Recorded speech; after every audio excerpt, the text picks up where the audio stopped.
యేసయ్య మొట్టమొదటిసారిగా 2000 సంవత్సరాల క్రితం మానవ రూపముగా దాల్చినప్పుడు వివాహమునకు వచ్చి ప్రాధాన్యతనిచ్చాడు. దేవునికి స్తోత్రం. గట్టిగా చెప్పాలి, గట్టిగా చెప్పాలి.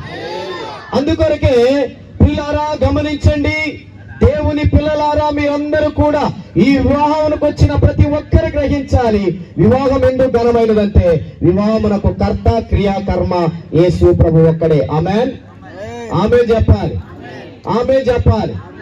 వివాహం అనేది ఎలా జరిగిందని బైబిల్ గ్రంథము ధ్యానించగలిగితే, వివాహము చేతే సృష్టి ప్రారంభమైంది, వివాహము చేతే సృష్టి ముగించబడుతుంది.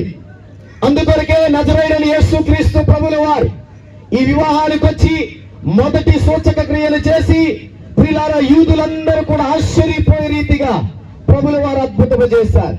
కనుక అందుకే దేవుడు